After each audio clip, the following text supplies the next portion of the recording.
VOO, SPY, a great ETF. Oh my God. If you buy the VOO S&P 500 ETF, that's all you need, bro, right? You are a massive clown if you think that VOO, the S&P 500, is the best ETF. Welcome back to Strongman Personal Finance. So everybody and their mother says to buy VOO. It's the S&P 500. Warren Buffett says to buy it, and if you're just a child, you have a child mentality. If somebody says that's famous says to buy something, you just buy it. Everybody says to buy VOO. But I've got a little problem with that, ladies and gentlemen. I want you to go type in QQQ into your Robinhood app, because I know you guys all use Robinhood. Go ahead and type it in. And then I want you to look at the 5 and 10-year performance of QQQ. And I want you to compare it to the 5 or 10-year performance of the S&P 500. And you will quickly see that QQQ is by far a superior ETF than VOO and SPY. Why is that? Well, VOO has a lot of junk in there, okay? If you really strip it out, if you really look into the weeds of VOO, there's a lot of junk in there.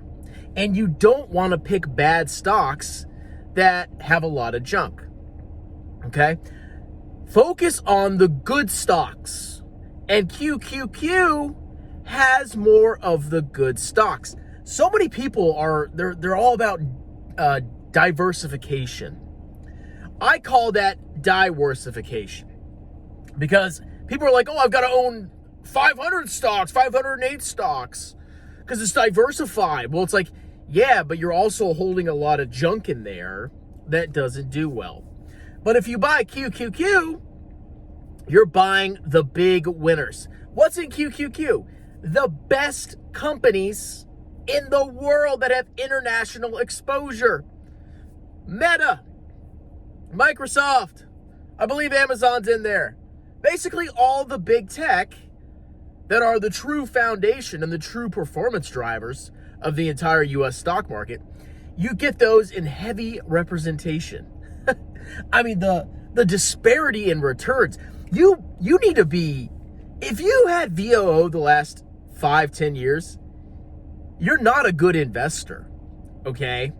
Go pull up the 10-year chart. Compare QQQ to VOO.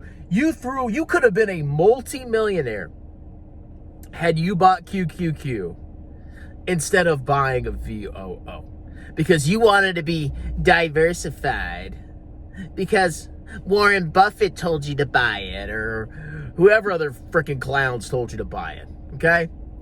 Focus on pick the best companies and hold them for the long run and exclude the trash, okay? It's really not that complicated. Everybody makes this to be so freaking complicated. You might as well just buy QQQ. Even over the last 5 years, it's gone absolutely bananas. Someone find me a better ETF that builds wealth faster than QQQ. I dare you. Thank you, or you're welcome, actually. You're welcome for giving you such great advice. Don't buy crappy stocks. Don't diversify. Focus on the best companies, and you will grow your wealth massively going into the future. Hopefully you learned something. Have a wonderful day.